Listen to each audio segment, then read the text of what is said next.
నమస్తే, welcome to లియా news. Jaganmohan Reddy గారు మాట్లాడితే నా ఎస్టీ, నా బీసీ, నా మైనార్టీ అంటారు కదా. మరి ఆయన పదవి కోల్పోయిన తర్వాత రెడ్డి సామాజిక వర్గం కన్నా మిగతా సామాజిక వర్గాలే ఆయన హయాంలో పనిచేసిన వాళ్ళు ఇప్పుడు కేసులు ఎదుర్కొంటున్నారు, జైలు పాలవుతున్నారు అని చెప్పి రోజు మనం వార్తలు వింటూనే ఉన్నాం. అయితే ఈ మధ్య నితిన్ గడ్కరీ గారిని కలవడానికి వెళ్ళినా, నిన్న జగన్మోహన్ రెడ్డి గారు ఉగాది పంచాంగానికి వెళ్ళినా ఆయన అక్కడ వాళ్ళకి ఇచ్చిన ఇంపార్టెన్స్ ఏంటి అన్నది కొన్ని బయటకు వచ్చిన వార్తల ద్వారా మనకు అర్థమవుతూ ఉంది. మరి ఏంటి అసలు ఆ ఓట్ల మెజారిటీ తోనే, ఆ బలంతోనే జగన్మోహన్ రెడ్డి గారు కూడా గెలుపొందడం మనకు తెలుసు. మరి వాళ్ళకి ఇచ్చే మర్యాద ఏంటి, అసలు ఈ సంఘటనలు ఏ విధంగా చూడొచ్చు అన్న విషయాలు తెలుసుకుందాం. మనతో పాటు ఉన్నారు ప్రముఖ ఆర్థిక, రాజకీయ, సామాజిక విశ్లేషకులు రాజేష్ అప్సాని గారు. నమస్కారం సార్. నమస్కారం. సరే, గత 2-3 రోజులుగా నితిన్ గడ్కరీ గారు వచ్చిన నేపథ్యంలో రోజారెడ్డి గారు కలవడానికి వెళ్తే అక్కడ ఎస్టీ సామాజిక వర్గానికి చెందిన వాళ్ళు కింద కూర్చోవడం కావచ్చు, నిన్న ఉగాది పంచాంగంలో జగన్మోహన్ రెడ్డి గారి వెనుక వెల్లంపల్లి గారు కింద కూర్చోవడం కావచ్చు, ఇవన్నీ చూసిన తర్వాత మరి జగన్మోహన్ రెడ్డి గారు చెప్పే మాటలన్నీ ఉత్తమ మాటలేనా, ఆ సామాజిక వర్గాలకు ఆయన ఇచ్చే విలువ ఇదేనా,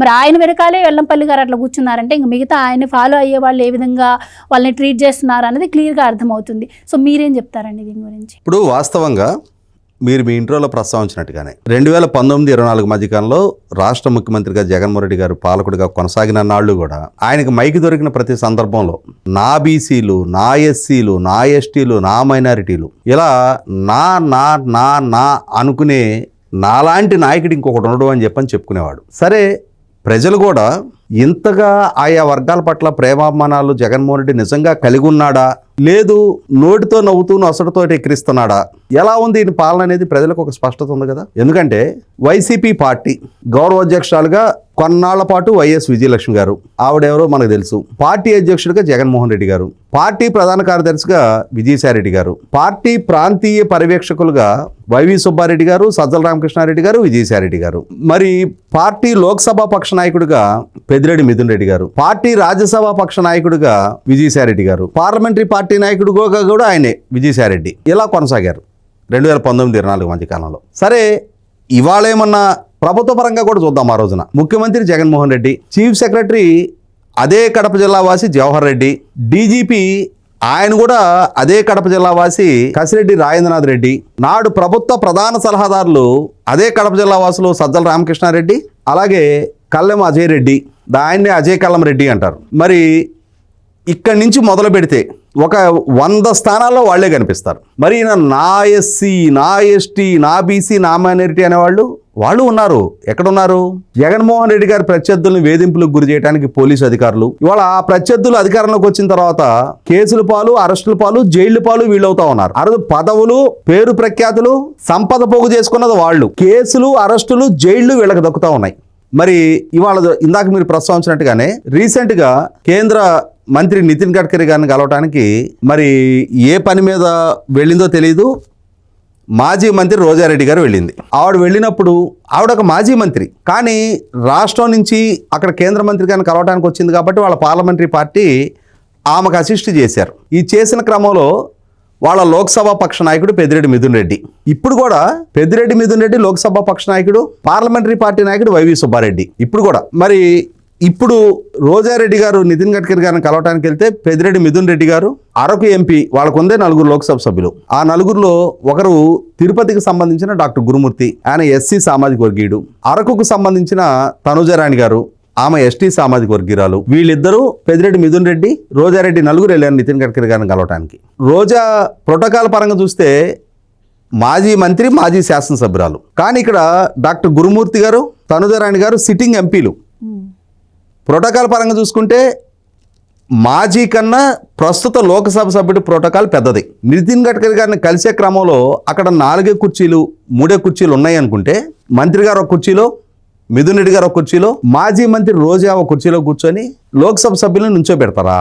మామూలుగా అయితే ఏం చేయాలి? లోక్సభ సభ్యులకి సీట్ ఆఫర్ చేసి మాజీ మంత్రిగా ఉన్న రోజాని నుంచోబెట్టాలి. కానీ అక్కడేంటి, రోజారెడ్డి, మిథున్ రెడ్డి వాళ్ళిద్దరూ కూర్చున్నారు. ఎస్సీ కదా డాక్టర్ గురుమూర్తి, ఆయన ఇలా చేతులు కట్టుకొని నుంచొని ఉన్నాడు. తనుజ రాణి గారు, ఆవిడ కూడా నిలబడే ఉంది. ఆవిడ ఎస్టీ సామాజిక వర్గీయురాలు కదా. అదేమంటే జగన్ రెడ్డి నా నా అంటున్నాడు కాబట్టి మేము ఇంటోళ్ళం అని చెప్పని వాళ్ళు ఫీల్ అవుతున్నారేమో, అందుకని మా కుర్చీ అయిపోయినా పర్లేదని వాళ్ళు ఫీల్ అయ్యారేమో. ఇక నిన్న ఉగాది సందర్భంగా వైసీపీ అధినేత జగన్మోహన్ రెడ్డి అండ్ ఫ్యామిలీ పంచాంగ శ్రవణంలో పాల్గొన్నారు. ఉగాది సందర్భంగా ఆ శ్రవణంలో పాల్గొన్న సందర్భంగా నిన్న మాజీ మంత్రి వెల్లంపల్లి శ్రీనివాస్ ఇక్కడ రోజా రెడ్డినేమో మాజీ మంత్రి అయినా సరే కేంద్ర మంత్రి ముందు కూర్చోబెట్టారు. కానీ ఇక్కడ వెల్లంపల్లి శ్రీనివాస్ మాజీ మంత్రి అయినా అతను వెల్లంపల్లి శ్రీనివాస్ రెడ్డి కాదు కాబట్టి అతను మాత్రం జగన్ రెడ్డి భారతిరెడ్డి కుర్చీల్లో కూర్చున్నారు. వాళ్ళకి టేపాలు ఏదో వేశారు, స్టూల్స్ ఏదో వేశారు, వాటి మీద కూర్చున్నారు. ఇతన్ని వాళ్ళ వెనక బాస్ పెట్టేసి కూర్చోబెట్టారు. ఓ మాజీ మంత్రి ఆయన బాలకుమారుడు ఏం కాదు, ఆయనకి 50 ఏళ్ళు పైన ఉంటాయి. ఒక కుర్చీ వేసి కూర్చోబెట్టచ్చు. 2 సార్లు శాసనసభకి ఎన్నికై ఉన్న సీనియర్ నాయకుడు.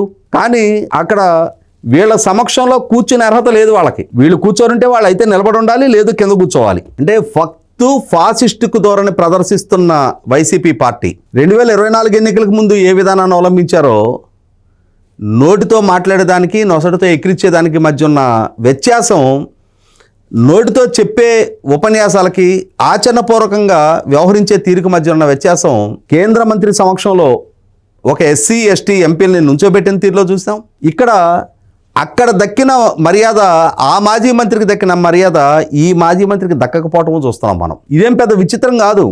జగన్మోహన్ రెడ్డి పాలనా హయాంలో కూడా ఆ రోజు సివిల్ సప్లైస్ కార్పొరేషన్ చైర్మన్గా పనిచేస్తున్నా, లేదు ఒక ఎమ్మెల్సీగా పనిచేస్తున్నా చల్లా రామకృష్ణారెడ్డి గారు చనిపోతే ఆయన కుటుంబాన్ని పరామర్శించడానికి వెళ్ళాడు. అదే బల్లి దుర్గాప్రసాదరావు గారు సిట్టింగ్ ఎంపీ తిరుపతి, ఆయన చనిపోతే మాత్రం ఆ కుటుంబాన్ని ఫోన్లో కూడా పరామర్శించిన దాఖలా లేదు. ఇది ఎందుకంటే ఆయన దళితుడు. ఇటువంటి వైఖరి ప్రదర్శించే జగన్మోహన్ రెడ్డి వైఖరి పట్ల ప్రజలకు ఒక స్పష్టత ఉంది కాబట్టి ఆయన ఎంత నా అనుకున్నా సరే ప్రజలు నువ్వు మా వాడివి కాదు, నువ్వు మమ్మల్ని ఓన్ చేసుకోలేదు, నువ్వు పిడికిడి మందిని మాత్రమే నువ్వు ఓన్ చేసుకున్నావు, వాళ్లే నీ వాళ్ళు అని చెప్పని ఒక స్పష్టతతోటి మొన్న ఎన్నికలు ఏ తీర్పు ఇవ్వాలో ఆ తీర్పు ఇచ్చారు. ఇచ్చినా కూడా వాళ్ళ వైఖరిలో మార్పు లేదనేది ఇప్పుడు కనిపిస్తున్న దృష్టాంతాలు తేడదలం చేస్తూ ఉన్నాయి. Thank you so much. Please subscribe to Leo news for more videos.